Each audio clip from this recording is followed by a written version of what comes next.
주식시장이 계속 오르고 있는데 대체 폭락은 언제 올까요? 뭔가 우리 채널을 보다 보면 실물 경제 지표는 별로 안 좋다고 하고 있어요.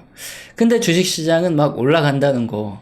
이게 뭔가 좋긴 한데 불안하신 분도 계실 거고, 또 많은 분들은 2021년에 고점을 아직 회복 못하거나 이제 원금을 조금 넘어서 수익이 나고 있는데, 항상 이런 때가 시간이 지나고 나면 고점이었던 이런 시기였던 경험이 꽤 있단 말이에요. 그래서 이게 대체 언제까지 갈 거고 어떻게 대비를 좀 해야 될지 불안하고 궁금하신 분들이 굉장히 많을 거란 말이죠. 확실히 말씀을 드릴게요. 정확히 이때 폭락합니다. 이렇게 자신있게 말하면 뭐죠? 사기꾼입니다. 누구도 그런 건 절대 못 맞춰요. 그렇지만 뭔가 너무 간다 싶은 거는 알 수 있죠. 버블이 끝이 어딘지는 모르지만. 그래서 지금 너무 가고 있다, 또는 뭐 아직 덜 갔다, 이런 것들을 대략적으로 알 수 있는 이런 것들이 있어요. 바로 미국의 중소기업 및 자영업자들의 현재 상황 보고서입니다. NFIB라고 적혀 있죠. 미국 자영업자 연맹인데, 얘네들이 1973년부터 설문 자료를 통해서 중소기업과 자영업자들의 현재 실제 상황이 어떤지 판단할 수 있는 보고서를 내려줍니다. 자, 근데 왜 대기업은 놔두고 중소기업과 자영업자, 이게 중요하다고 하는 걸까요?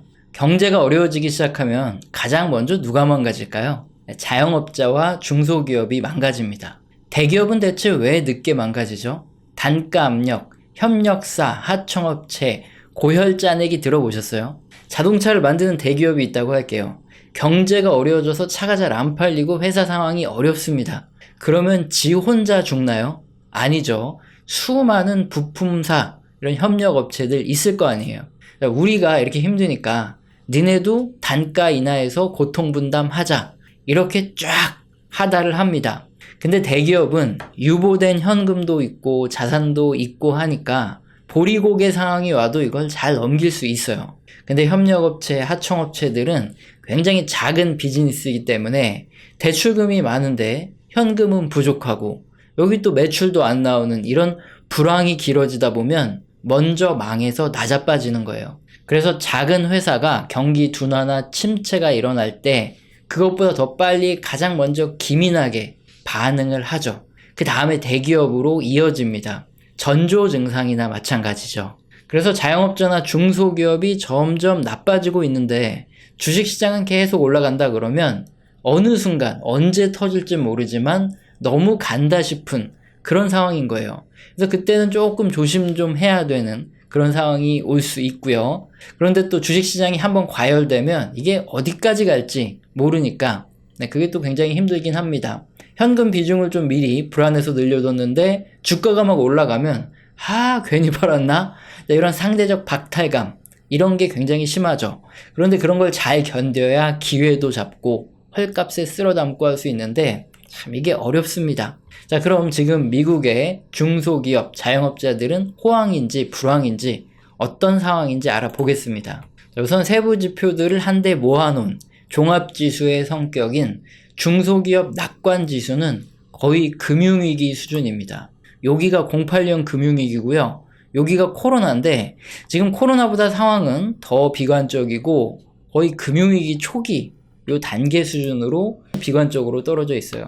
미국의 인공지능, 반도체 이런 일부 대기업들은 살판이 났는데 지금 자영업자 상황은 이렇다는 겁니다. 그래서 미국 주식이건 한국 주식이건 딱 상황은 똑같죠. 대형주에 투자한 사람들이 좀 더 유리한 상황이고 중소형주에 투자한 분들은 힘든 분들이 많을 거예요. 자, 세부 지표를 보면서 대체 뭐가 이렇게 어려운지 함께 살펴보죠. 일단 설문조사에서 지금 중소 및 자영업자들은 사업을 확장하기 좋은 시기냐 나쁜 시기냐 이런 응답을 받았는데 대부분 좋지 않은 시점이다, 이렇게 응답을 하고 있어요. 특히 여기 얇은 선이 좋다 마이너스 나쁘다 이 퍼센트의 비율인데 마이너스 30 이 정도입니다. 굉장히 많은 분들이 지금은 절대 확장해서는 안 돼. 지금은 몸 사려야 돼. 현금 확보하고 조심해야 돼. 지금 사업 확장했다간 망한다. 이렇게 응답을 하고 있다는 수준인데 이게 거의 금융위기 08년 이때보다도 더 나쁘죠. 굉장히 안 좋습니다 지금. 자, 그럼 중소 자영업자들의 수익은 어떠냐? 여기 높다 마이너스 낮다 인데 지금 역시나 이 박스 봤지만 여기 금융위기 그 초기 수준이고 코로나 정도, 코로나 때만큼이나 지금 수익이 낮아지고 있어요. 자, 근데 이런 얘기 들으면 이제 갑자기 궁금해지죠. 분명히 요즘 뭐 미국이 호황이다. 미국의 서비스 물가도 높고 소비도 굉장히 세다는데 대체 뭐가 이렇게 중소기업, 자영업자들의 수익을 나쁘게 하는 거냐? 미국 경기 호황 아니었냐? 이런 의문이 들 겁니다. 자, 그래서 매출을 한번 보면 매출이 계속 잘 나오는 게 아니라 최근까지 그래도 고만고만 좀 나오다가 매출이 지금 줄어든다. 이런 응답이 훨씬 더 많아요. 근데 앞으로 매출은 더 줄어들 것이다. 이런 비율도 더 많아지고 있어요. 정말 궁금해 미치겠죠. 매출이 왜 떨어지고 수익이 감소하냐. 그래서 궁금증만 유발하고 답을 맨 마지막에 말하면 짜증나죠. 그래서 시원시원하게 뭐 때문에 문제인지 이걸 먼저 알아보면 일단 중소기업 또 자영업자들에게 가장 큰 문제는 뭐냐라고 물어봤더니 일단 가장 큰 문제는 물가입니다. 물가가 너무 올라서 원재료 비용 등 이런 원가가 너무 비싸지니까 가격을 올리는데 가격이 오르니까 사람들이 소비를 잘 안 하는 거예요. 그래서 물가가 너무 비싸서 오히려 중소 및 자영업자들은 어렵다. 이렇게 응답을 하는 겁니다. 특히 지금 미국의 상황은 어떠냐? 밥을 안 먹을 수는 없잖아요. 그러니까 외식 물가가 굉장히 많이 올랐습니다. 우리나라도 마찬가지고요. 그 외 인건비 증가 때문에 각종 서비스 물가도 굉장히 많이 올라가고 있는데 밥을 안 먹을 수 없듯이 또 반드시 이용해야 되는 게 병원, 그리고 또 주거 등의 서비스잖아요. 이런 것들이 돈이 너무 비싸게 올라가고 있기 때문에 여기다 돈을 다 쓰고 나면 쓸 데가 없는 거예요. 그래서 중소 및 자영업자, 특히 대기업에 비해서 원가 경쟁력이 낮죠. 그래서 이런 사람들이 먼저 매출도 감소하고 이익도 감소할 수밖에 없는 겁니다. 두 번째로 큰 문제는 뭐냐 물어봤더니 바로 이자와 금융 비용이에요. 자영업자를 하는데 물가가 올라서 일단 원재료 비용도 올랐는데 대출을 안 받고 어떻게 사업을 하기 굉장히 어렵잖아요. 대출받은 이자 이런 금융 비용들이 계속 문제를 일으킨다는 거죠. 앞서 봤지만 앞으로 매출도 줄어들 거라 이렇게 전망을 하고 있는데 여기서 대출 이자 내고 또 원재료 비용도 물가가 올라가니까 이거 빼고 나면 당연히 수익이 남는 게 없다. 이런 응답이 나오는 게 당연하겠죠. 그래서 이게 수익이 왜 낮은지 지금 뭐 거의 금융위기 코로나 이런 수준까지 수익이 뚝 떨어진다고 응답을 했는지 이걸 보니까 바로 답이 나오죠. 자, 특히 이자율을 보면 이자율이 굉장히 높습니다. 여기에 금융위기고요. 이때 코로나 때 직전인데 금융위기와 코로나 터지기 직전 상황보다 오히려 지금 상황이 상대 이자율과 실질 이자율 전부 굉장히 높아요. 자, 이런 상황에서는 역사적으로 항상 뭔가 이렇게 터졌기 때문에 불안불안합니다. 솔직히 당연히 상황이 이렇게 어렵다 보니까 대출을 할 수 있는 가용성은 점점 낮아지죠. 일단 대출을 많이 받고 그래야지 뭐 경제가 막 살아난다. 그래서 대출이 늘어나는 게 더 좋은 거예요. 경제가 회복하고 상승할 때는 대부분 다 대출이 쩍쩍쩍쩍 잘 늘어나는 이런 구간들의 경제가 성장하는데 대출 가용성은 3개월 전과 비교해서 계속 떨어지고 있다. 대출을 받기 힘들겠죠. 금리도 높고 매출도 안 나오고 원가는 부담되고. 자, 그러면 이제 중소기업들은 뭘 해야 될까요? 원재료비를 줄여서 좀 덜 팔아야 될까요? 아니죠. 최대한 비용을 줄여야 되는데 원재료비 말고 또 원가로 들어가는 인건비를 줄여야 됩니다. 자, 그래서 중소 및 자영업자들의 고용을 보면 특히 미래를 알 수 있는 게 지금 여기 채용 계획이에요. 계획이 훨씬 더 많이 떨어지고 있습니다. 이제 채용 공고도 또 떨어지는 추세인데 그나마 또 지금 채용 공고는 그나마 좀 괜찮은데 물론 이제 코로나 이전 수준 거의 왔습니다. 근데 채용 계획은 코로나 이전 수준보다 더 떨어지고 있어요. 앞으로 채용을 확실히 많이 줄일지도 몰라요. 중소 및 자영업체들은. 그래서 이제 고용 지표가 앞으로 빨리 나빠질 수 있다. 굉장히 좀 암울한 전망 이런 것들이 싹싹 이해가 되시죠? 상황이 굉장히 안 좋지 않습니까? 대기업들은 지금 잘 나가고 있을지 몰라도 실제 경제 근간이 되는 게 중소기업과 자영업자들이에요. 그런데 이들은 높은 인플레이션, 원재료 비용 부담, 대출 이자, 그리고 매출 감소, 수익 감소에 시달리고 있습니다. 그래도 뭐 당장에 폐업은 할 수 없으니까 근근히 버텨가고 있는데 앞으로는 뭐 채용 계획도 줄이고 이렇게 쥐어짜서 버텨야 된다. 이런 상황이죠. 그래서 지금 종합지수인 소기업 낙관지수가 이렇게 전체적으로 계속 낮아지면서 미국의 중소 자영업자들은 굉장히 어렵다. 이런 것들을 얘기해주고 있어요. 자, 특히 이게 2001년 IT 버블 때도 이렇게 떨어지고 있다가 빵 터졌고, 특히 제일 심했던 게 이제 2008년 금융위기 때 이미 뚝 떨어지고 있는 와중에 주가는 계속 올랐죠. 그러다가 2008년 금융위기 터졌고, 코로나 직전에도 2018년에 고점 찍고 이미 소기업 낙관지수는 떨어지고 있는데 주가는 오르다가 코로나 터졌고, 지금도 어떻습니까? 계속 소기업 낙관지수는 아주 심하게 떨어져 내리고 있는데 주식시장은 또 올라가고 있어요. 자, 이게 서로 반대되는 흐름이 나왔을 때 뭔가 굉장히 불안불안한 그런 상황이죠. 특히 중소기업 또 자영업자들, 이게 대기업과 한 축이에요. 전체 경제를 아우르는. 근데 대기업도 잘 되고 중소기업, 자영업자들도 다 잘 될 때 그게 진정한 경제 성장이죠. 근데 지금 미국 경제 그리고 주식시장은 이게 한 발, 그러니까 일부 이 대기업이라 일부 산업이 한 발로 막 깨금발로 잘 뛰어가고 있습니다. 그런데 이게 잘 나가는 듯 싶지만 전체적으로 다 성장하는 이런 진정한 경제 성장 구간에 잘 나가는 거지, 한 발로 뛰면 쉽게 지쳐요. 그럼 어느 순간 확 나가 떨어질 때가 있는데, 물론 그건 언제가 될지 모르죠. 하지만 그때 너무 심각하게 나가 떨어지면 고관절이 다친다거나 한참 누워 있어야 될지도 몰라요. 그래서 너무 심각하게 나가 떨어지질 않길 바라봅니다. 지금 경제 상황이 이렇고요. 객관적으로 지표를 보면서 설명드렸어요.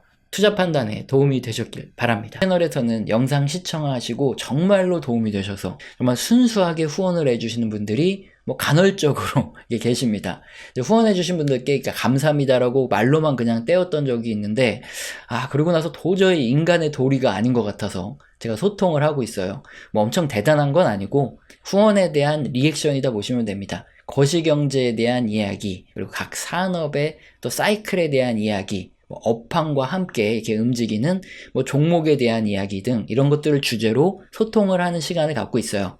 방송에서 하기 힘든 이런 민감한 얘기도 나오고 하니까 후원을 주신 분들은 매일 주세요. 소통의 시간을 갖도록 하겠습니다. 그러다가 2019년부터 유튜브를 시작했어요.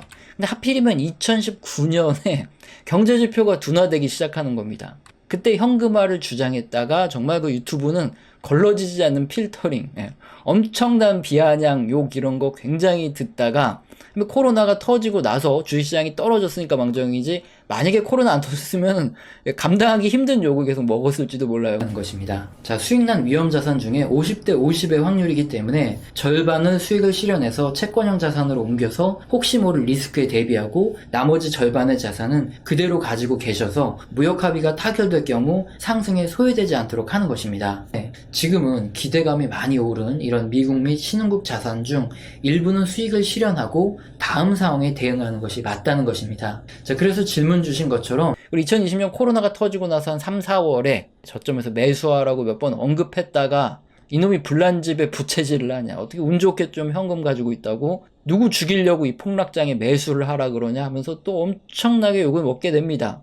지금과 같이 증시 폭락은 늘 있어 왔습니다. 자, 그리고 시간이 지나고 보면 어찌되었든 문제가 해소되어 왔습니다. 그럼에도 불구하고 경제는 더욱 성장해 왔고요. 시장의 돈은 더 많이 풀어졌습니다. 자, 결국 이 문제도 해결될 것이고, 그리고 기다린 분들이 결국에 돈을 벌어 왔습니다. 자, 그리고 저는 항상 주식을 사라 이렇게 언제나 긍정론을 말하는 사람이 아니죠. 이번 하락 직전까지도 12월 1월 동안 증시가 이렇게 좋은데 채권은 왜 샀냐, 이런 비아냥거리는 댓글에 시달려야 했습니다. 자, 거짓말한다고 하는 사람이 있어서 조작이 불가능한 실제 계좌 관리 내역까지 공개해서 확인을 시켜드렸죠. 자, 그리고 지금은 어떤가요? 자, 이번 증시 하락 구간에 저는 분할 매수를 하고 있고 지금도 분할 매수 중입니다. 역시나 지금도 너무 긍정적으로 본다는 비아냥거리는 댓글을 많이 보게 됩니다. 2022년 3월, 4월, 5월 요때 이제 많이 수익이 났으니까 현금화를 좀 합시다 이런 의견 냈을 때도 굉장히 욕먹어서 그때부터 댓글도 닫혀있고, 그런데 최근에 주가가 굉장히 많이 이렇게 튀어 올랐습니다. 작년 12월 최고점까지는 아니더라도 그래도 지금 보시면은 이렇게